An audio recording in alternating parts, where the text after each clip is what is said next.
All right, it's 10 o'clock. Let's begin. Thank you so much for joining us this morning on the San Diego SHRM webinar, How to Be an HR Advocate with Your Internal Communications. My name is Emily Mullen, and I am the Executive Director for San Diego SHRM. Please note that recertification credit information will be emailed out to all active participants after the webinar. Before we begin, there are a few housekeeping items I want to note. First off, this webinar is being recorded. To avoid background noise, we are muting everyone's line, but you can ask questions in the question box on the GoToWebinar panel. And if you don't see the panel, please expand it by hitting the orange arrow and you'll be able to see the questions box. So the presenter and I will keep an eye on any comments or questions that come in, so we will address them throughout the presentation.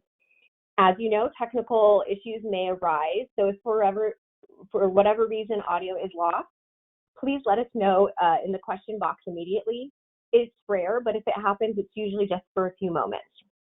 And before I introduce today's speaker, I would like to provide some quick reminders. As I'm sure you have all heard by now, the SHRM Conference and Exposition is coming to San Diego June 28th through July 1st, 2020. And San Diego SHRM is really proud and excited to be the host chapter for the conference, and we're coordinating over 1,000 volunteers to support the conference. So if you sign up for 3 shifts, you can earn a free conference registration. Please help us spread the word. Tell your HR and network and your partners and vendors to sign our interest form, and we'll include a link that's emailed out with the recertification information. These opportunities to sign up for those shifts will open in January. So by completing the form, you're just going to be added to the interest list to stay informed.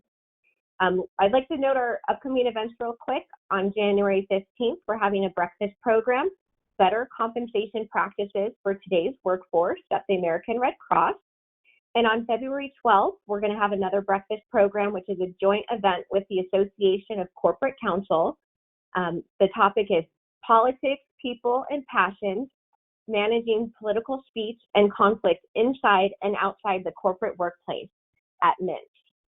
So it's now my pleasure to introduce our featured presenter, Allegra Kipnis, Internal Communications Specialist for Panasonic North America HR. Allegra is a communications professional living and working in Northern New Jersey. She is currently leading the internal HR communications strategy for Panasonic North America. Previously, she worked in competitive intelligence and strategy communications for a major telecom provider. And she knows that engagement is the most important factor in retaining great talent, and that engaged workforces are made up of employees who are included in the conversation. All of her communications include an open invitation. Let's talk.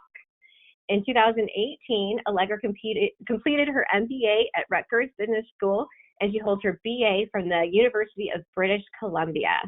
Please welcome Allegra. The crowd goes wild. Thank you, Emily.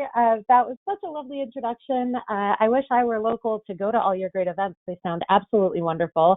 And I don't know about everyone who's on the phone, but it totally blows my mind to hear coming this June, which is 2020. Oh my gosh, that happened so quickly. And I would like to thank you for having me. And I would like to thank everyone who's on the line for joining me today. It's always an honor to have the opportunity to share my perspective on human resources with so many amazing HR professionals, especially because technically speaking, I've only been in the fold a little while. As you heard, I was working in telecom and I've been a marketer my whole career until very recently. And today we're going to be talking about HR advocacy. And that's very much the intersection of all the things, all the places my career has taken me. And I don't mean how HR can advocate for specific policies, programs, or procedures. Today, HR advocacy is about how each of us, but especially those of us doing communications, can be an advocate for the HR team itself within our organizations. And this is especially important as the number of ways to communicate, which we sometimes call channels, increases. And we're all fighting for space in the employee's inbox and in their available memory storage. So there we go. before we dig too deep into the content, I do want to take a moment to share just a little bit more about myself and why I get the privilege of talking to you today. So being named Allegra is a little bit like being called Cher. It always feels weird to hear someone say my first and last name together.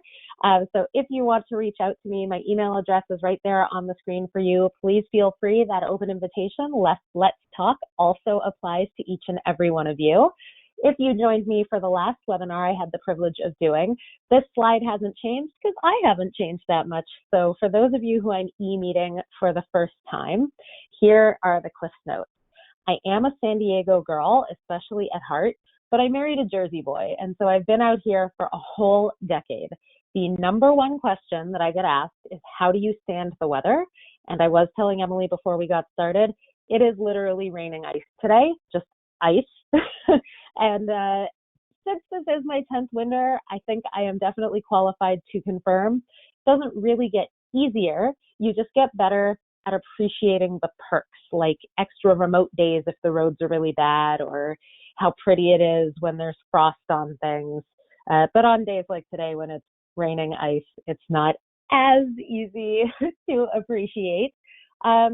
So like she mentioned, I did do my MBA here in New Jersey and my undergrad in Canada at the University of British Columbia. And both of those degrees, my MBA being in marketing and my BA being in history and in world topics like religion, I really love people and their stories. And those are things that have allowed my educational and career paths to go the direction they did, because I really love that intersection between human and resource. And in my case, resource means communication.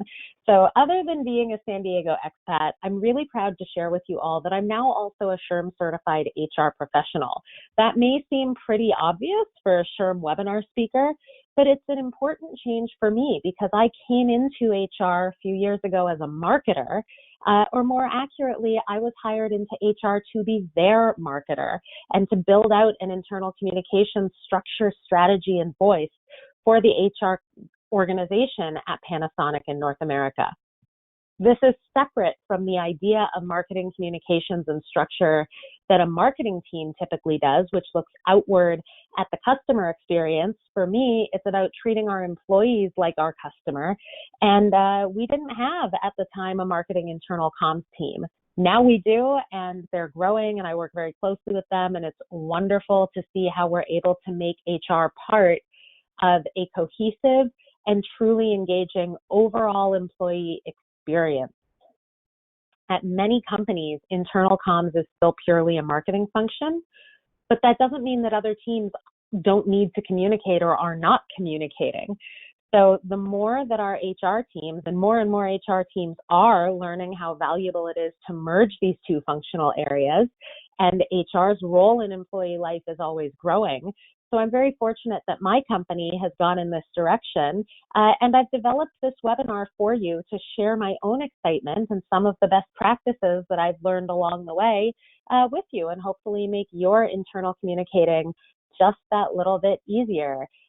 So my internal comms philosophy is to never forget the H in HR. Humans are story-oriented, so let's tell them a story, let's make it a good one, and let's make it clear why it matters to them personally. Never settle for an internal customer experience that you wouldn't accept for your external customer experience. Speak simple and speak human. So as we move into the meat and potatoes, we're going to cover 5 topics today. First, we're going to define what advocacy means to us in this context. After that, we'll touch on some tools that you might need upfront to be successful. And don't worry if you don't have budget, it's not those kind of tools. Then we'll talk about how you can be a strategic thinker in forming partnerships with other teams inside your company. Then we're going to touch on why it's important for you personally to stay engaged. So inward-looking engagement, not outward-looking engagement. And then finally, we're going to hit on some simple things that you can do to get started on this path today. And I'll even throw in a few of my little hacks that have helped me do it a little better and work through some of the kinks that I encountered along the way. So what is HR Advocacy. Just a reminder, this is advocacy for HR's voice overall. It's about making sure that other teams like marketing or IT or sales or anyone else who has occasion and resource to communicate out to employees understands why our HR messaging and our activities are important. Without giving our partners that why factor, we will always struggle to get traction or clout. And if your business is like mine, more and more, there are restrictions and controls about how we physically hit that send button to send to our employees. Maybe you're using an app like Hive or Beekeeper, and maybe it's owned by another team. Maybe only one person on your team has access to the systems or tools that you use to reach your customers. Maybe you have access to tools that other teams don't have. So important that we're able to have that traction with our partners. So HR advocacy is, let's get a little definition going. Taking a cross-functional approach to speaking up for HR's programs, plans, and policies across your business and adding the unique HR perspective to strategy discussions. That cross-functional piece is so important, not just within our companies, but even within our own HR teams, right? How does our specific function work with other functions in our business? Are we aware of what's going on just within the other teams within HR? When we go to speak up, are we taking those other things into account, or are we walking into our meetings really focused on what we personally need to do to hit our objectives for the week, the month, or the year, our to-do list? What about everybody else's to-do list? How can we make sure that the advocacy that we are trying to put into place is self-aware in the context of the business? And all of this together means that you are sometimes, or maybe all the time if you're me, the person out there proving to your colleagues outside of HR how our work brings value to the organization. And we're getting them on board to pull us into the meeting room earlier as a consulting force and a consulting voice. And hopefully it also means that you're making a point to pull others into your planning wherever it's appropriate within your HR functions and beyond. Bottom line, silos are out very early 2000s and transparency is in. So that's our what is. Let's talk about what we might need to make it happen. And like I mentioned, you don't need a big budget for these kinds of tools. We are talking about primarily knowledge-based tools and things that you are building yourself. So it sounds pretty simple, know what's going on, but this should be an easy start, and it's so important. It is knowledge, knowing what's going on in your business. You probably know what your year looks like in your own personal functional area. As the person who works with, I'm the only communications pro on our HR team. I have 80 stakeholders. They span every team. And I can tell you that certain teams, and I'm specifically thinking of let's just say my benefits stakeholders, they have a really, really predictable cadence to their year. They know exactly what's going on with their HR calendar for the year. They're not a huge team either. So it can be sometimes really important for me to be able to come to them or to any other team that I support and say, hey, I know you've got this going on at this time of year. Here's what's going on with our partners over on the payroll side of the house or the talent side of the house.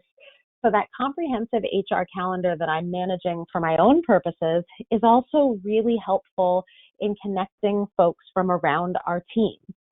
So when I talk to talent acquisition, I can help make them aware of what the calendar is looking like for benefits or for payroll or for HRIS, et cetera, and really help to make sure that none of us are operating in a vacuum and trying to push information out to our people that's going to fight information coming from anywhere else, even just on our own team. Now expand that out a little.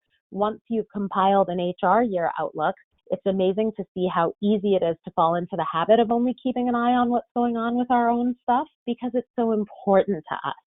And if we lose track of how everything is tied with other projects within our teams and working groups, it's easy to see how in the world of communications, we might not also be aware of what's going on around the company. So as much as we have all sorts of messages to be sending out or communicating just from within HR, now magnify that or multiply that by all the teams across our business. So in the world of communications, it's always great to tie messages together where we can. So if we know that multiple functional areas within HR, for example, are launching, let's say, new systems, maybe there's a new learning system, maybe there's a new HRIS system, maybe our benefits login process is changing, perhaps we can look into a communications campaign strategy that introduces all of them together and sets an expectation for the next few months for employees. And then we do targeted specific reminders. Maybe some of these comms can feed each other and help each other instead of fighting each other for mind space with employees. And for us to be great advocates for HR, we should also know what's going on around our company as a whole, and we can be strategic about where our messages are aligned with those that other teams are trying to send out. So we talked about systems. Your IT department very likely has systems changes and updates going on throughout the year. Maybe there are some natural synergies where we can combine our communications to be generally about upcoming changes that people need to know about the way that they log in. If your company uses Workday or Okta or any other one of these consolidating systems or HRIS platforms, you may have some very real opportunities to send less but say more. So knowing what's going on around the company as a whole can allow us to be much more strategic. Again, we're looking at this topic from the perspective of having our HR messages prioritized, obviously, and especially if there's a shared calendar for all communications going out around the company, it can be hard to be heard. So to make sure that our HR team voice is heard in general, it is so very important for us to be able to connect what's happening here in the HR suite to what's happening around the business.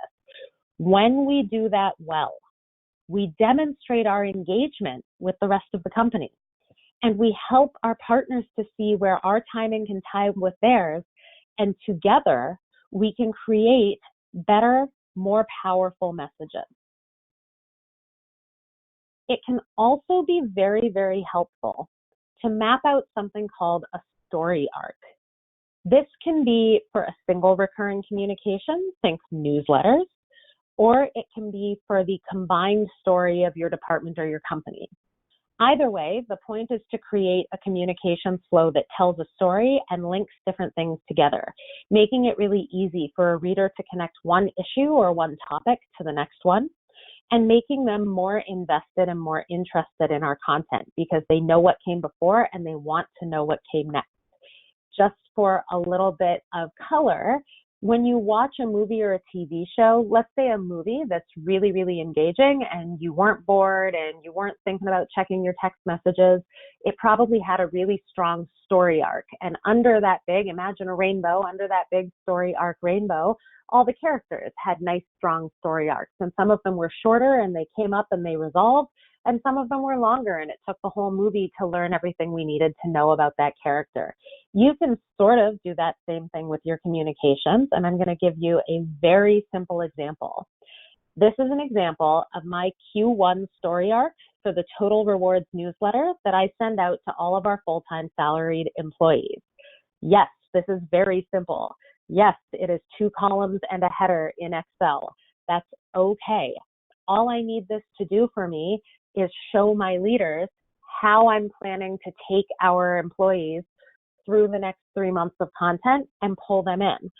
All you need to know is where you're going in terms of putting it out there for folks who you're trying to show your strategy to.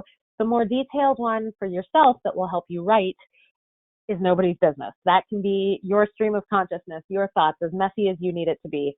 Goodness, you should see mine. But for January, I do the same thing every single year. I take a different tack, but I do a benefits refresher. And for everyone who hasn't been with our business more than 12 months, Here's a little refresh. All the things you get as an employee, maybe people who have been here for a long time and could benefit from, just as a reminder, we have an employee assistance program or what have you. And then in the second half, the bottom part, I will do a year in review with lots of pictures and recaps from well-being events and achievements that we had throughout the year, basically showing these are benefits we have. Here are some ways that people really successfully applied those benefits, or we made good on our promises in 2019. And then that flows really naturally into February. A lot of times it's easy to follow the cadence of the year for something like a newsletter.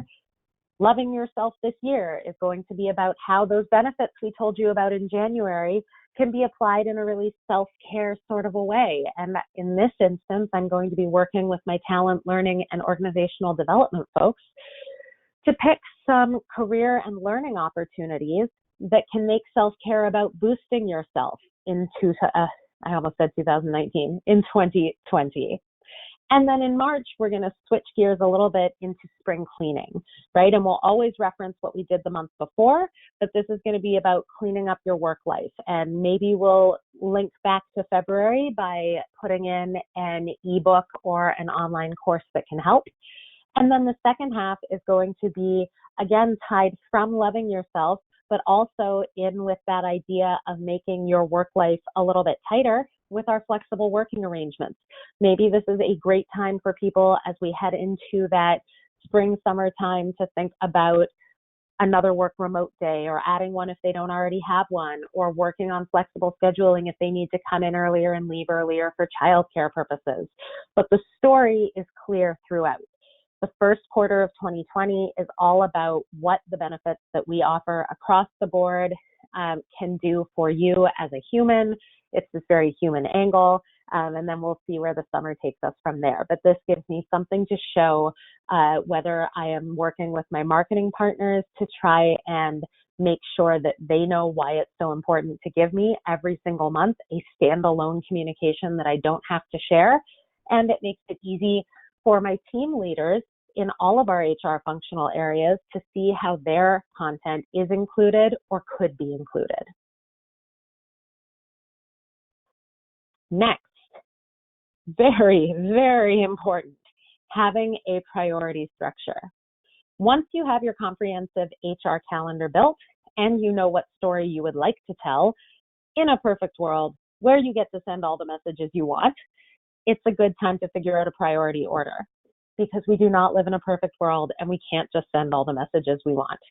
Even within our own teams, it's important for us to know what must be communicated on its own, such as a change to pay dates or a deadline for benefits enrollment, and what may be able to be combined with other complementary materials. No matter how important the content may be, not just to us, period, our employees can only absorb so much in any given week. And flooding their inboxes damages our ability to be heard, whether that flood is from us or from other teams, or just collectively, if our company is not working together to reduce the number of emails, there is a bandwidth problem with employee retention. So I know it doesn't necessarily sound like an advocacy topic, but I assure you it is, because you are a negotiator when you are thinking about your priorities and walking into that meeting room for a shared calendar. So if you know what's important to you, you can say, I cannot budge on my open enrollment comms, but I have some flexibility on learning system, or I cannot budge on learning system because it's new and it's launching and we spent $1 million on it. But I have a little bit of leeway on employee referrals. So whatever is going on in your world, knowing your priorities is going to really be helpful. So now that you have your calendar, you have your story arc, and you have your priorities, here's a few tips to help you communicate like a pro.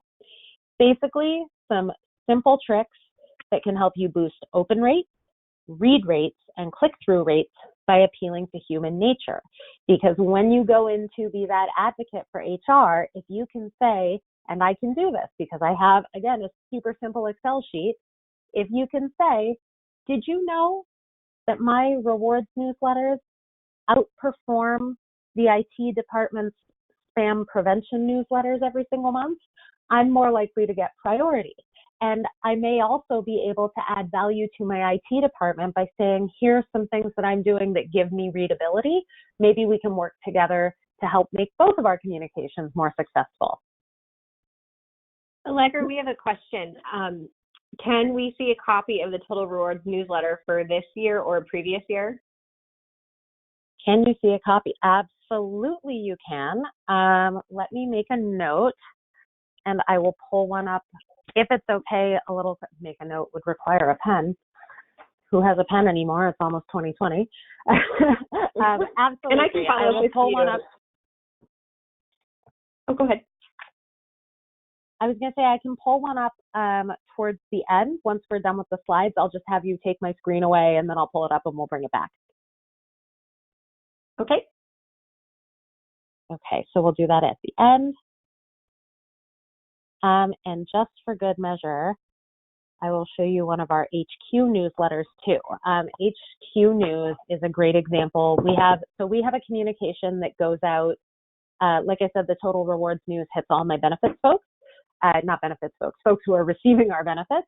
But then we also have HQ News, which hits only those of our folks who are at our biggest office in our big office in Newark, New Jersey. Yay, Newark, New Jersey.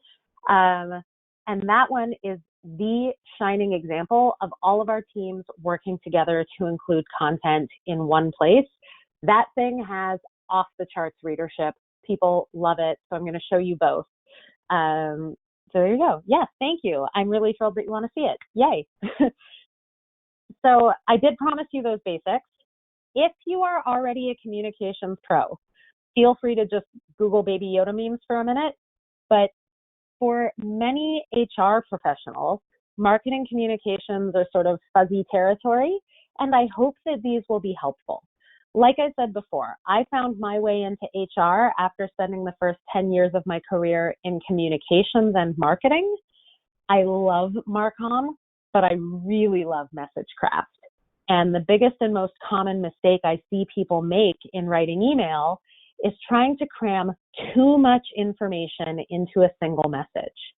You may think that people stop reading, but in fact, if they see a lot of text on the screen, they may never even start reading in the first place.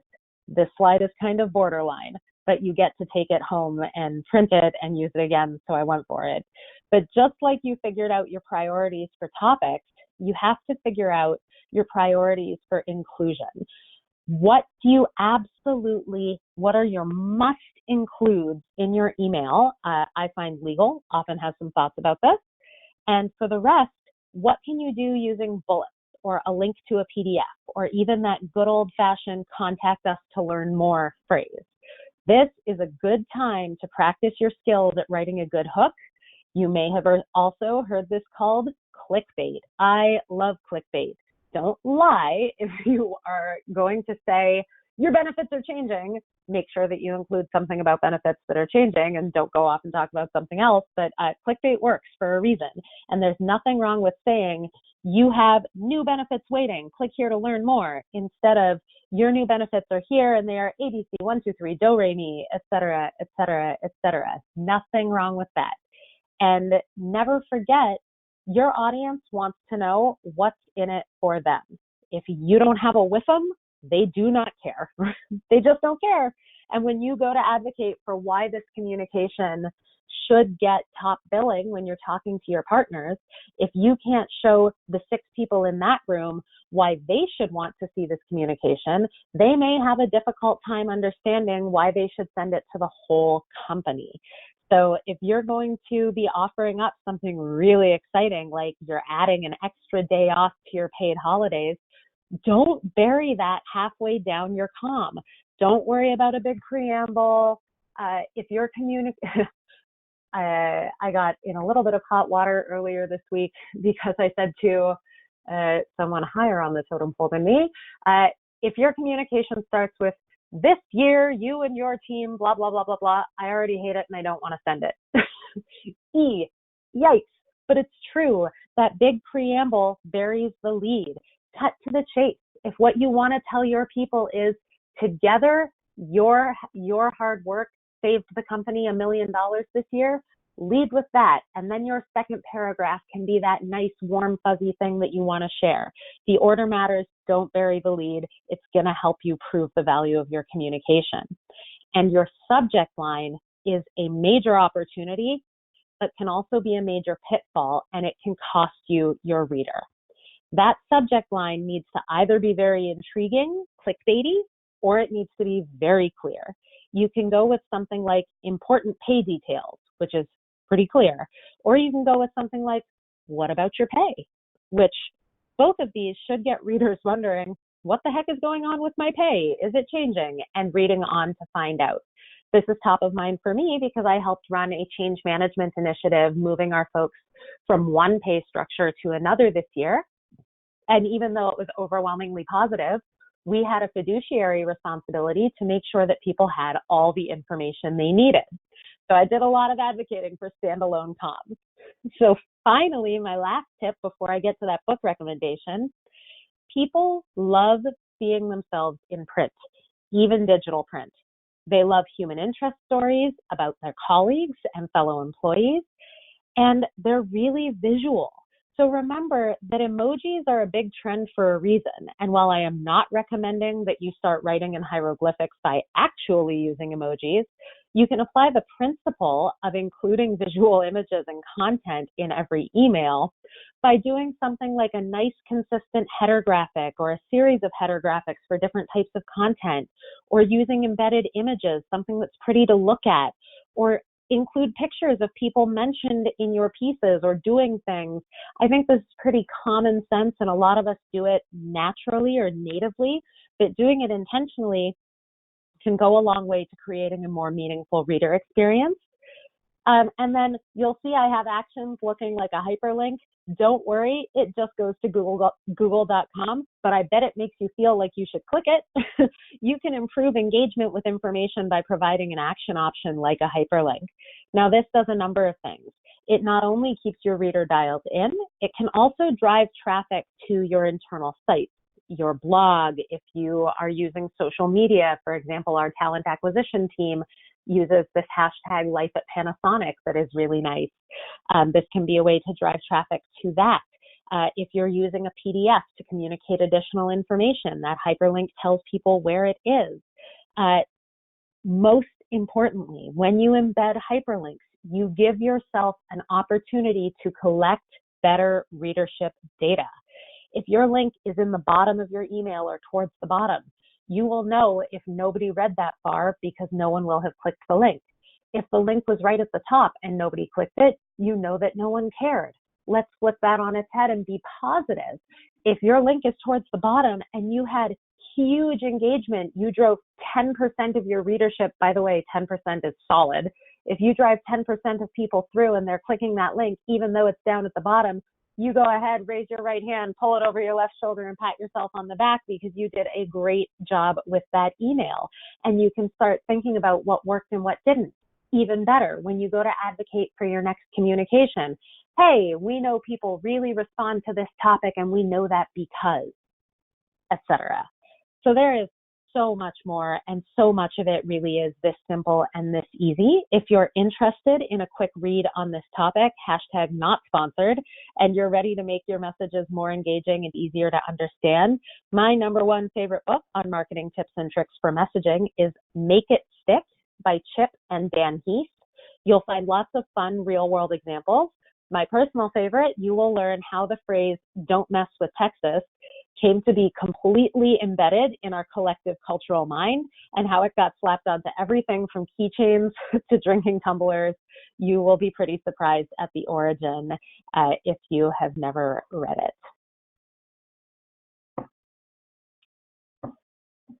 So now that we have our tools, let's talk about 4 conceptual pillars that are integral to taking your advocacy from being a goal to being a reality. If you're locked in on what your message is and you are ready to advocate for your voice to be heard, these are things I believe you must embrace. First, as we sort of discussed already, you need to see yourself as a partner to your peers in HR and a partner to your colleagues communicating from other areas of the business. And that is true whether you are managing one communications campaign for your specific functional area, or if you are part of our club of HR communications, where that's all you do. So next, I want you to see yourself as a creative, because creating content, development, and messaging, these are creative pursuits. I don't care if you are a quantitative person or you don't think you're creative. Try to get in that mindset, because sometimes we simply have to get creative about how we're going to make our message mesh with something else that's going out at the same time, and it may not be a great fit at first glance, and we'll talk a little bit more about that. Leadership is an interesting one because it's kind of a fluid state.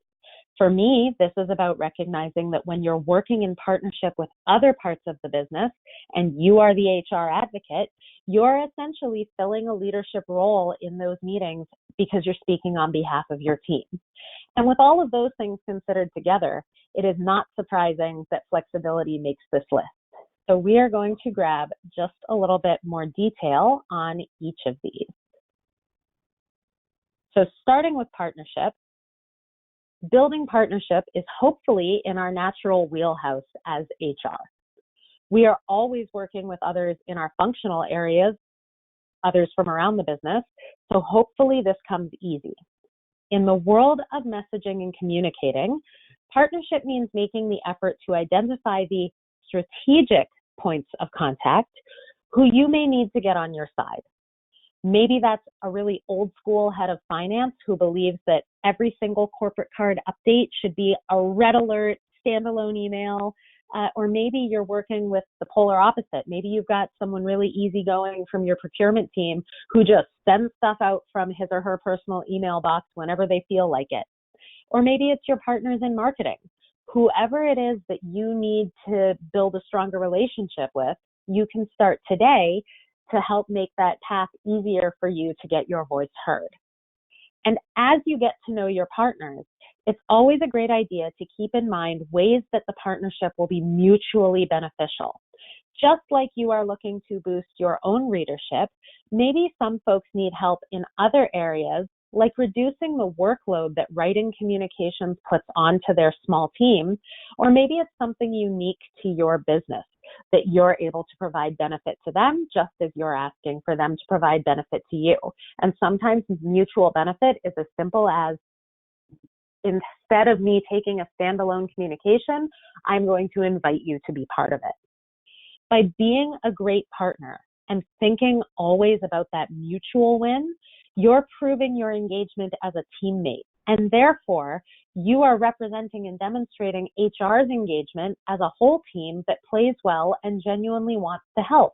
And as we know, that is usually the case. It's just not always the reputation. And that's no fair, because we're really awesome in HR. We're great. So the partnership, again, a little biased because I came from this world, but the partnership that I cannot do my work without, and I think you will find if you are not already working with these folks could be really helpful to you, is your marketing partners. When it comes to leveraging our marketing partners, it's great to remember that they have skill sets and resources that can really help us out. In my organization, marketing owns the email distribution platform that we use, which means that they hit send on all communications. But more importantly, it means they receive and own the collective data and results for all communications. Working closely with them gives me access to information about how my own comms are performing, but also how other teams' comms are performing. That comparative data can be really helpful, especially when I'm trying to say, my stuff should be first because people read my stuff. These folks are also pros at helping me to strategize who the right audience might be for a message. You've probably seen the stereotype of a room full of marketers with sticky notes everywhere and they're throwing a ball at the wall and brainstorming. It is kind of like that, except without the ball or the stickies. The skill set of a marketer might be able to help you create two versions of a message to reach different groups who need the same content but think differently. Or they might be able to help you come up with any number of new ways to help get your message out to be read and retained. They can also help you apply marketing principles like graphic design to create easier to read communication. You could add infographics or even produce video clips to embed if these are things you have in-house. Some of these things may sound like, oh, sure, if you're at a big company, you have those things, but I think you'd be surprised by how much even a single person with visual design capability or software can help you add a lot of polish to your communications without the resources of a huge business. And in return, you may be able to offer access to appropriate HR data and insights that can be very, very valuable to a team that is always looking to understand the employee population and behavior.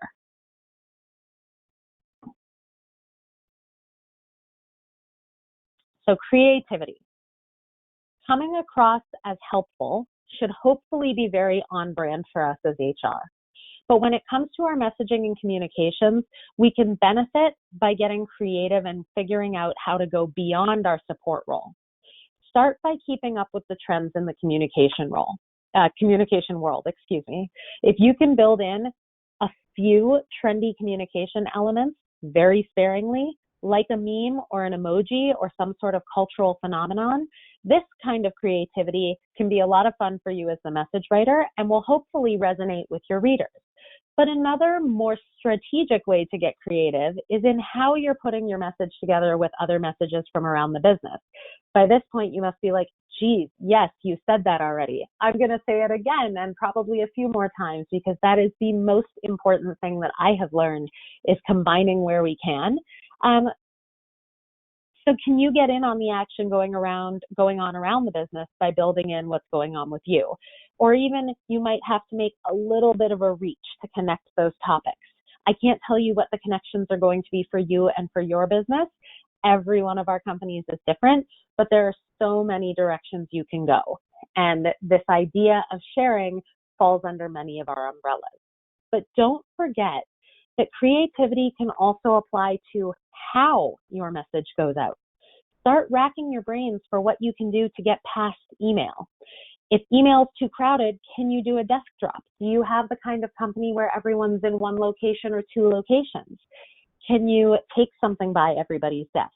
Can you do a little giveaway? What about flyers that get posted up around your office or offices? Do you have digital signage? We have monitors around our HQ that I can post material right up to, and it changes all the time. Do you have the capability to send a text message or do direct to voicemail? I mentioned at the beginning, there are apps like Ready App, Beekeeper, so many more that provide a Facebook-style internal communications experience for companies, Social Chorus, all of which can be incredibly beneficial to us.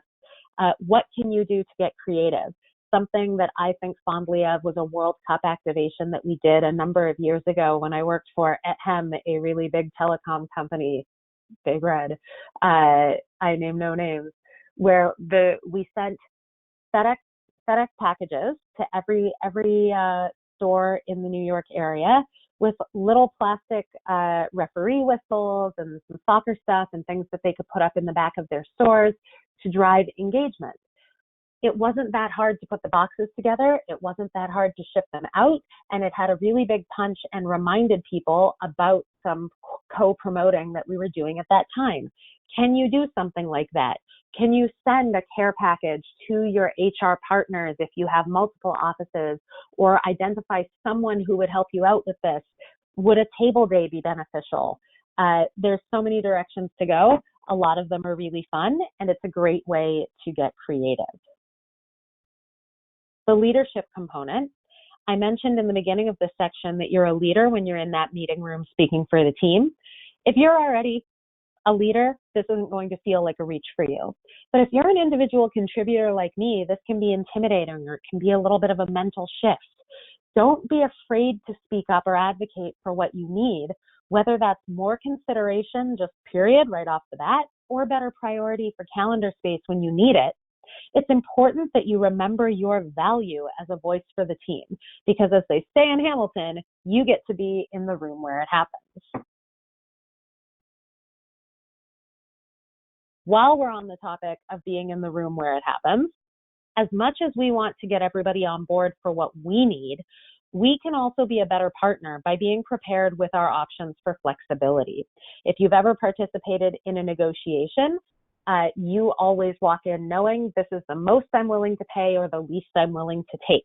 Well, you need to know ahead of time where you can adjust and where you can't. If you need everybody else to cool it on their messaging in October or November because you have open enrollment, feel confident saying so. But then if you can be more flexible at other times, for example, shifting the send date for a newsletter or offering to combine something of yours with something of somebody else's, that might be a great way to return the favor and also work towards that goal of making more happen with less emails. Just like we may need to ask others to give us calendar space, sometimes other teams need that inbox for themselves. For us at Panasonic, every January it's CES, and we go comms blackout pretty much from just before Christmas till after that event is over to give them the floor uninterrupted for what they're sharing. For a few weeks, we are all in on making sure our folks know that we're putting on this show, what we're putting on in the show, how it's going.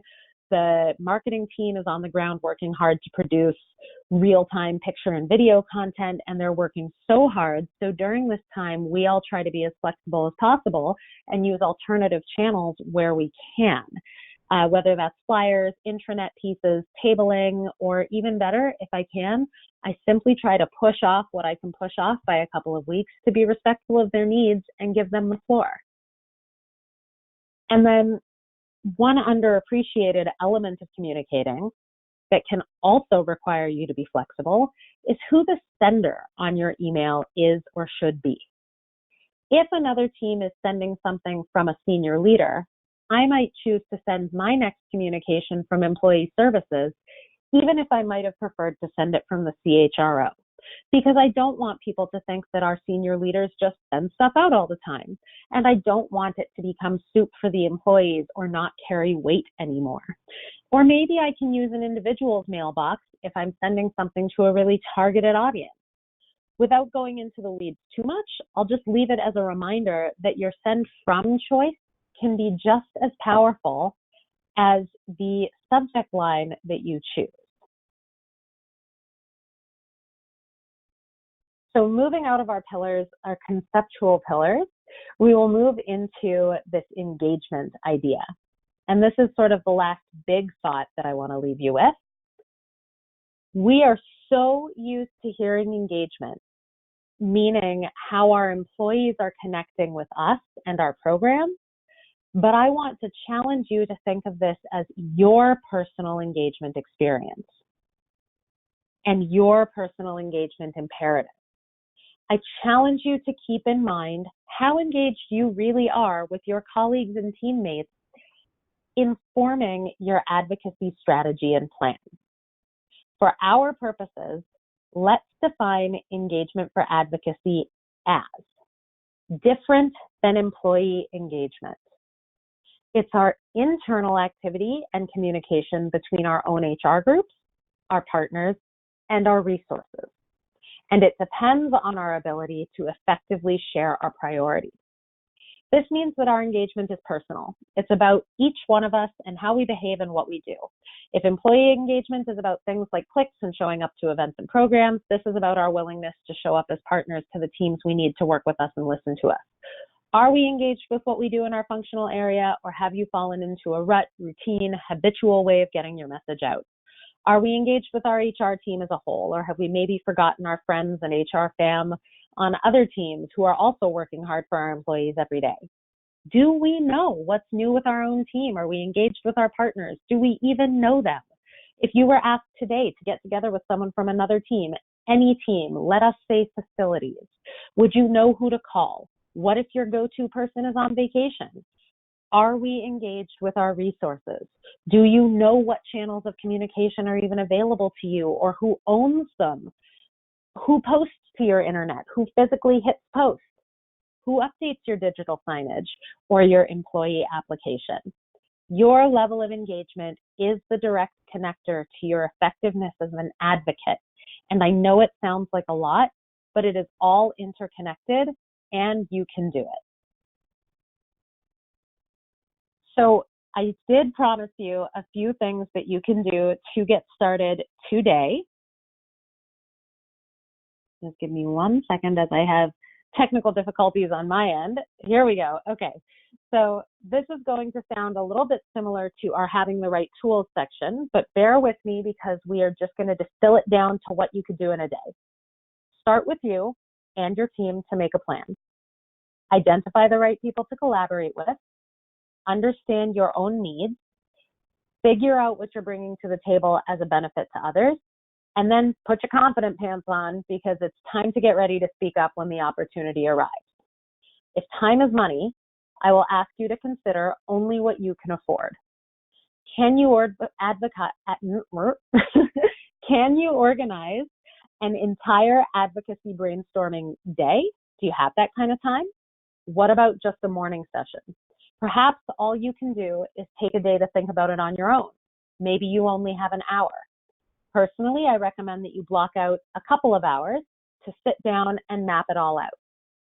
For identifying the right teams and people, I like making a tree chart that starts with the team name, for example, marketing, and then don't worry about coming up with names.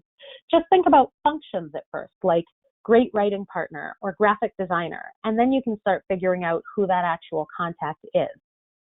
Similarly, to figure out team priorities and issues, grab your HR org chart, jot down each functional area, and list some of the ongoing initiatives that you know about. Then get timely with it. Add some dates, launch dates, times of year things are happening. Pull in your friends or colleagues to nail down specifics. All of this will help you to see just how valuable we are to other teams around the business, and it makes us have an easier time identifying and speaking to what we bring to the table. As a starting today and actionable items goes, I know it feels a little light, but trust me, it's got this rabbit hole quality to it, and it is not about communications best practices. It is about advocacy best practices, and advocating for our team is more about strategy than anything else. So these starting points are designed to help you build a strategy, not a communications plan, although you definitely want one of those as well. My hack, promised, here they are, some simple solutions that work.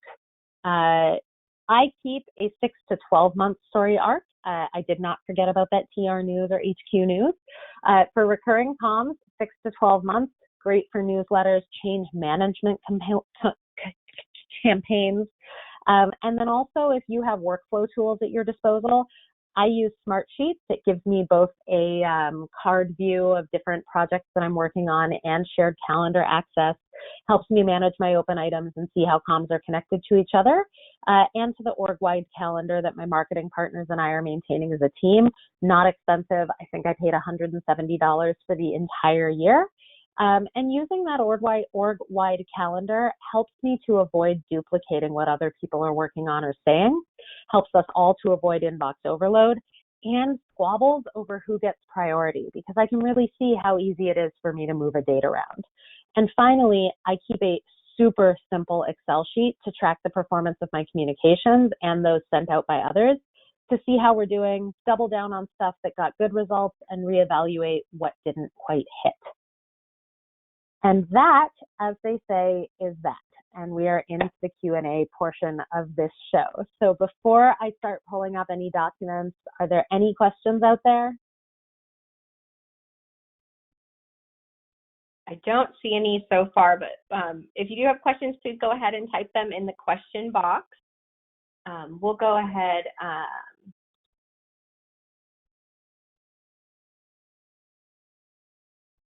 And you, Allegra, you're pulling up the example newsletters?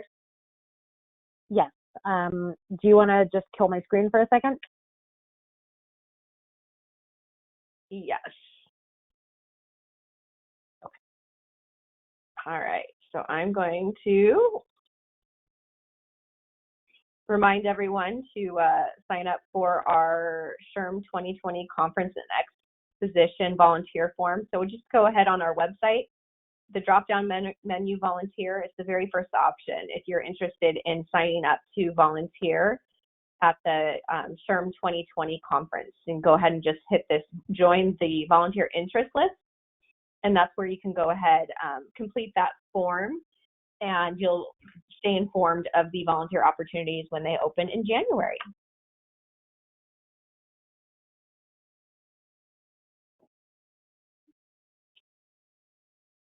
And while she pulls up those examples, I will note that recertification credit information will be emailed out shortly after the conclusion of the webinar. You can also access your past events recertification activity codes in your San Diego SHRM member portal. There's a professional development tab that you can go to and access all of the events that you've attended in the past. We just rolled this out, I think about summer of this year. So we don't have the past events prior to that date, but moving forward, you will always have access to your recertification credits if you need it for historical purposes in your member portal online. And I don't see any other questions come in. I'll just keep an eye out in case there's anything lingering there. Oh, here's one. And I'm ready when you are. Okay, one question real quick. Any other samples that you can share that shows the communication that is interactive as well? Yes, let's see if this HQ News meets the bill. And then I can always try and pull up something with a video or at least talk you through how that works. Okay, perfect. So I will go ahead and switch it back over to you.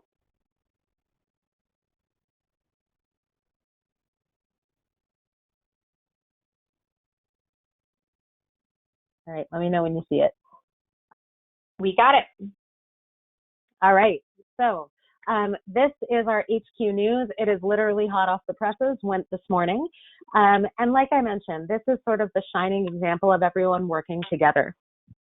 And I'll draw your attention to a couple of things. I mentioned nice slick headers. This header graphic where it says HQ News and has this nice picture of our facade.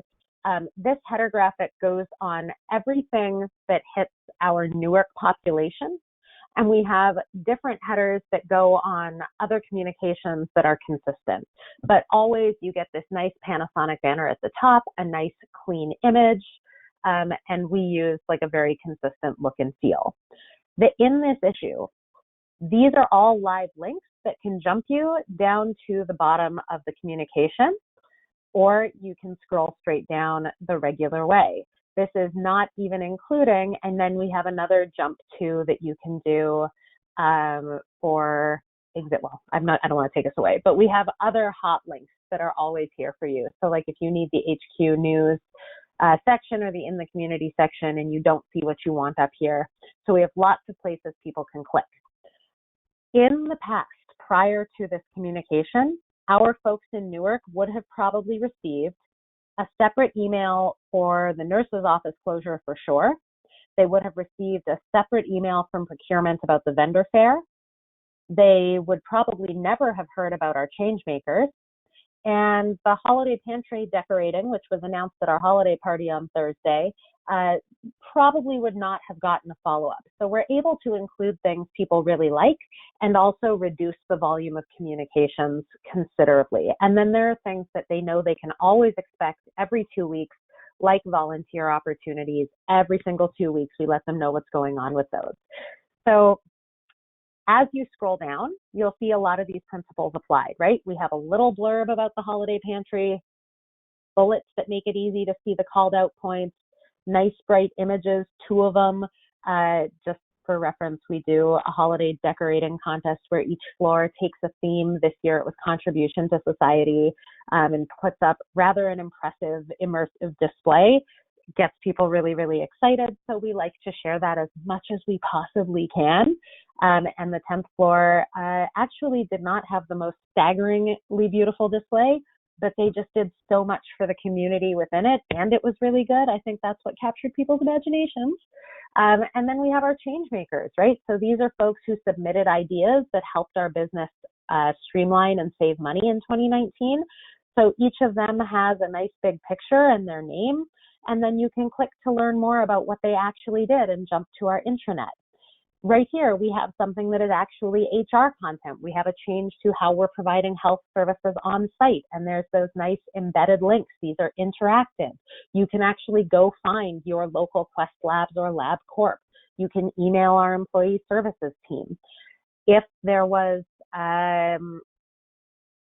sometimes we would have right here in this spot under the headline and before the content, you can embed a video that will actually play and have the leader explaining to you why we did this. This one has lots and lots of content. We didn't feel like we needed it. And then we have something from procurement here. So as you can see, we're really making an effort to ensure that we are not sending multiple emails where we don't have to. We know based on link performance that people do read down these emails. So HQ News is a great vehicle for us to be info dense. Total Rewards News. So what I'm actually showing you right now is our intranet page. On our Total Rewards page, I have this little button that says, "Did you miss it? TR News Archive." This is my online home for all the TR news that we've put out since I started. And they're broken up just by prior to 2019 and then in 2019. And this is where if I want to send somebody an old copy of the newsletter, they are all housed in one place. So let's pick one that performed really well. So in March, we did for Women's History Month a spotlight on, and I apologize for the quality here. There we go. We did a spotlight on women around our business who gave something really incredible to our community. And every single one of our TR news has this header. So just like you saw the HQ News header, this nice, pretty image is unique to TR News. I always provide that link to the archive. And then you can see here we have the stories and the pictures. This is just one example. Another example of one that might include more multifunctional would be the November 2009 issue. I don't send in December because we have so much communication going out where we both, so you'll see that, why so large? Please stop. Sorry.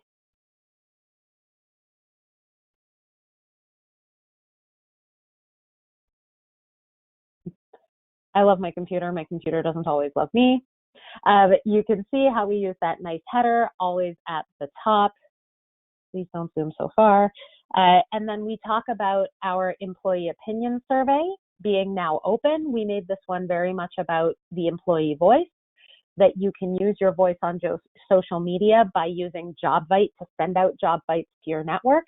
And then the hook from the subject line all the way at the bottom, our High Five recognition program had been on hiatus and it was back, and that's very exciting. So I've got that hook all the way at the bottom. You get to see my other content before you get to that. But it's all sort of centered around one idea, and that is that you have a voice. You have a voice in giving your opinion in the survey. You have a voice on social media, and you can share jobs and invite people to come be a part of our awesome community. And you have a voice in recognizing others, and yay, you can do that again through our High Five program. So at the risk of running long, I will say a big thank you for spending this hour with me. I invite you to email me directly. That's allegra.kipnis@us.panasonic.com. Perfect. Well, Allegra, thank you so much for presenting to our members today. I truly appreciate your expertise and presenting to our group again. As I mentioned, recertification credits will be emailed out shortly, or you can access them on your member portal. And as always, if you ever have questions, please reach out to us at San Diego SHRM. We're here as your resource. We truly appreciate you being a part of the San Diego SHRM community. We hope you have a wonderful holiday season, and we really hope you'll attend our January 15th breakfast program so we can reconnect in 2020. So thank you so much, and reach out to us and have a wonderful holiday season.